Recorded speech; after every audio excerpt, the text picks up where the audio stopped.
പ്രധാന വാർത്തകൾ. ചുഴലിക്കാറ്റിനാൽ ഒരു കുടുംബത്തിലെ 10 പേർക്ക് ജീവൻ നഷ്ടമായി. വസ്തിക്ക് പകരം എസ്തർ രാജസ്ഥാനത്തിലേക്ക്.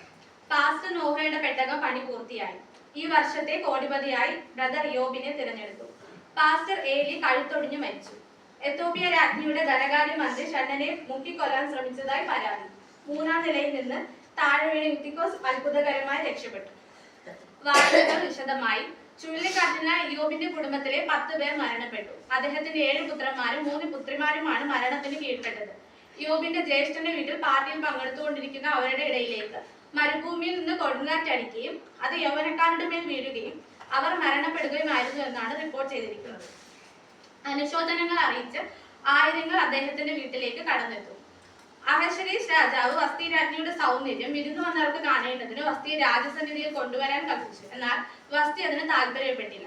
അതിനാൽ അവളെ രാജ്ഞിസ്ഥാനത്ത് നിന്ന് മാറ്റുകയും പകരം എസ്തറിനെ പുതിയ രാജ്ഞിയായി തിരഞ്ഞെടുക്കുകയും ചെയ്തു. പാസ്റ്റർ നോഹ തന്റെ കപ്പലിന്റെ പണി പൂർത്തിയാക്കി. ചില വർഷങ്ങളായി ദൈവവേലയിൽ ശോഭിച്ചുകൊണ്ടിരുന്ന പാസ്റ്റർ നോഹ താൻ നിർമ്മിച്ചുകൊണ്ടിരിക്കുന്ന ലോകം ഇന്നുവരെ കണ്ടിട്ടില്ലാത്ത ആദ്യത്തെ വലിയ കപ്പലിന്റെ പണി പൂർത്തിയാക്കി. ഗോഫർ മരമാണ് ഇതിനായി ഉപയോഗിച്ചിരിക്കുന്നത്.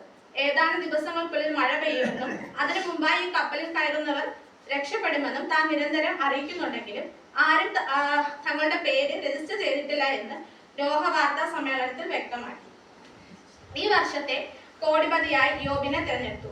ബൈബിൾ ടുഡേ മാസികയുടെ സർവേയുടെ അടിസ്ഥാനത്തിലാണ് തിരഞ്ഞെടുപ്പ് നടത്തിയത്. പാസ്റ്റർ ഏലി കഴുത്തൊടിഞ്ഞു മരിച്ചു. ചില ദിവസങ്ങളായി നടന്നുകൊണ്ടിരിക്കുന്ന ഇസ്രായേൽ ഫെലിസ്തീൻ യുദ്ധത്തിൽ ഇസ്രായേലിന്റെ തോൽവിയും തന്റെ മക്കൾ കൊല്ലപ്പെട്ടെന്നുള്ള വാർത്തയും അറിഞ്ഞ് ഉടനെ 98 വയസ്സുള്ള ഏലി കസേരയിൽ നിന്ന് പുറകോട്ട് വീണ് കഴുത്തൊടിഞ്ഞു മരിച്ചു. പുതിയ ശുശ്രൂഷകനായി പാസ്റ്റർ സാമുവൽ ഉടനെ തന്നെ ചുമതല ഏൽക്കുമെന്നും റിപ്പോർട്ട് ചെയ്തിട്ടുണ്ട്. എത്യോപ്യ രാജ്ഞിയുടെ ധനകാര്യമന്ത്രി ഷണ്ണനെ മുക്കിക്കൊല്ലാൻ ശ്രമിച്ചതായി പരാതി.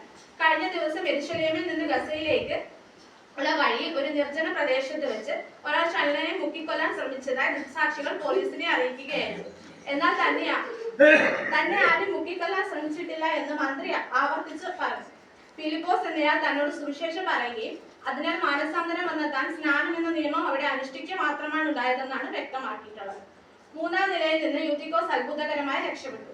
ലോക പ്രശസ്ത സുവിശേഷകൻ പൗലോസിന്റെ ഹെവൻലി ക്രൂസയുടെ പ്രസംഗ മധ്യമയാണ് യൂത്തിക്കോസ് ഗാഠനിദ്രയിലായി 3-ാം നിലയിൽ നിന്ന് വീഴുകയും അടുത്തുള്ള പ്രാഥമിക ആരോഗ്യ കേന്ദ്രത്തിൽ എത്തിച്ചെങ്കിലും രക്ഷിക്കാനായില്ല.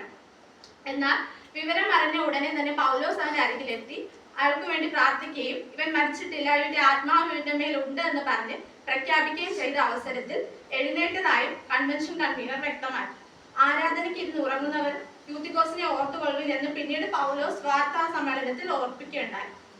സ്പോർട്സ്. ലോക കഴുതത്താടി എല്ലടി മത്സരത്തിൽ ജിൻഷോന് കിരീടം. സ്കോർ 1000. ഷൂട്ടർ അവാർഡ് ദാവീദിന്. വാർത്തകൾ അവസാനിച്ചു.